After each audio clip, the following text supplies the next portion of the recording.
Ahojte vážení diváci. Dnes sa ponoríme do jedného z najzložitejších a kontroverzných konfliktov súčasnosti. Situácie medzi Ukrajinou a Ruskom. V tomto videu sa pokúsime pochopiť, ako tento konflikt vznikol, zhodnotiť argumenty o tom, kto má vlastne pravdu. Hoci je to diskutabilné. Kľudne zdieľajte váš názor v komentároch. Ja som Matej a toto je moja šifra pre dnešné video. Začíname.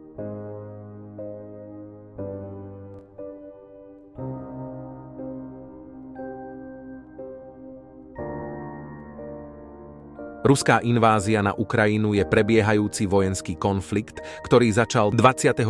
februára 2022 inváziou ozbrojených síl Ruskej federácie na Ukrajinu. Ozbrojená kampaň je pokračovaním eskalácie napätia konfliktu na východnej Ukrajine, trvajúceho od roku 2014. Invázia spôsobila desiatky tisíc obetí na oboch stranách. Viac ako 8 miliónov Ukrajincov bolo nútených utiecť z krajiny a ďalších 5 miliónov bolo vysídlených vnútorne. Svojím rozsahom, tempom vojenských operácií sa jedná o najväčší medzištátny ozbrojený konflikt v Európe od ukončenia druhej svetovej vojny. 21. februára 2022 si Rusko privlastnilo samozvanú Donetskú ľudovú republiku a Luhanskú ľudovú republiku. Počom nasledoval vstup ruských ozbrojených síl do oblasti Donbasu a Luhanska. Tieto oblasti vyhlásili nezávislosť v roku 2014, keď boli obsadené proruskými separatistami, ktorých údajnú genocídu označil Putin ako postačujúci dôvod na faktické vyhlásenie vojny. V ranných hodinách 24. februára 2022 prezident Vladimír Putin ohlásil špeciálnu vojenskú operáciu s cieľom demilitarizácie a denacifikácie Ukrajiny. Nasledovali raketové útoky na letiská a protivzdušnú obranu krajiny. Ruské sily vtrhli na Ukrajinu zo severu, z Bieloruska a na juhu z Ruskom okupovaného Krymu. V počiatočnej fáze dosiahli najväčšie úspechy z južnej časti frontu, kde obsadili Šerson, Berďansk, Melitopol a Mariupol. Ukrajinskú obranu však ako celok nezlomili, nezískali vzdušnú nadvládu a nepodarilo sa im ani zajať či zlikvidovať ukrajinskú vládu.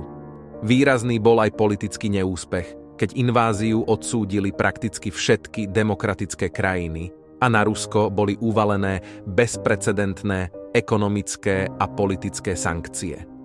Na fronte sa Ukrajincom podarilo začiatkom apríla prinútiť severnú skupinu ruských vojsk k ústupu do Bieloruska a späť na ruské územie.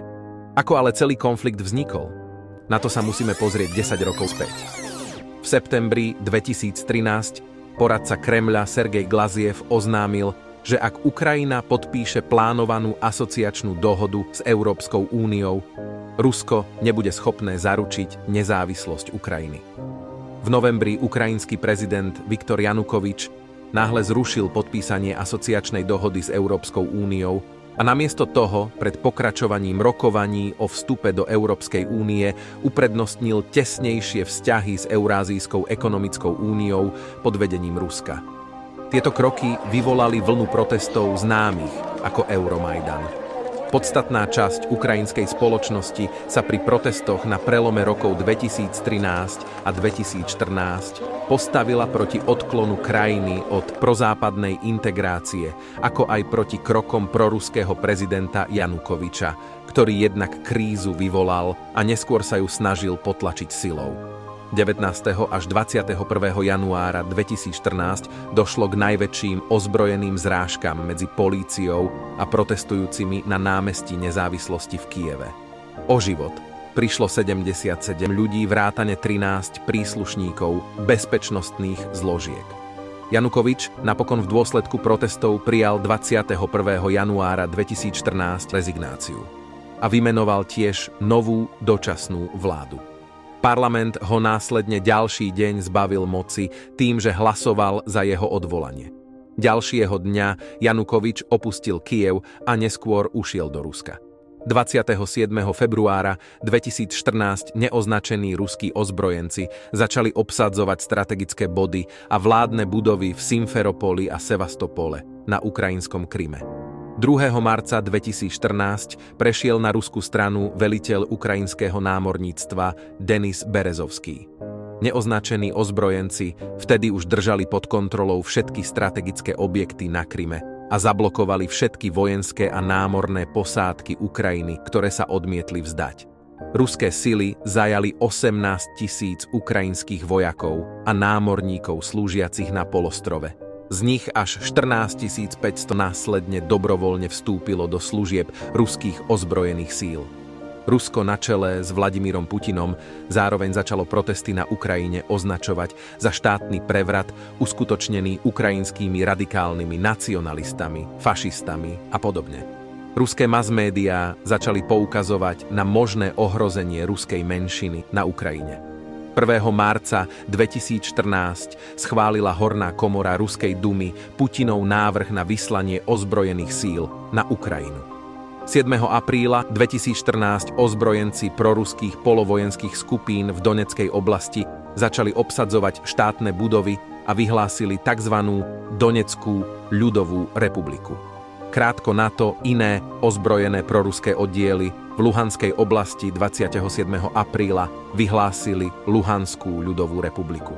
Ukrajinské sily boli spočiatku zaskočené. Predseda ukrajinskej dočasnej vlády, zároveň plniaci funkciu prezidenta, Oleksandr Turčinov 15. apríla vyhlásil tzv. Protiteroristickú operáciu s cieľom potlačiť separatistov a ruské vojská, ktoré ich podporovali. V priebehu leta 2014 sa na východnej Ukrajine začali otvorené boje. Situáciu sa pokúsili obidve strany vyriešiť dohodami o prímerí. Dohody však strany porušovali, napríklad tým, že nestiahli ťažké zbrane z dosahu frontu. Boje rôznej intenzity v oblasti prebiehali aj naďalej. Do roku 2018 si boje na východe Ukrajiny vyžiadali asi 10 000 obetí a takmer 2 milióny vnútorne vysídlených osôb. Do začiatku roku 2022 si boje vyžiadali ďalších asi 3 000 ľudských životov. Na prelome rokov 2021 a 2022 sa začali množiť správy o sústredení viac než 100 000 ruských vojakov okolo ukrajinských hraníc. 17. decembra 2021 Rusko predložilo bezpečnostné požiadavky, aby NATO stiahlo svoje jednotky a zbrane z východnej Európy a že Ukrajina nebude môcť nikdy vstúpiť do NATO. Krajiny NATO na toto ultimátum nepristúpili.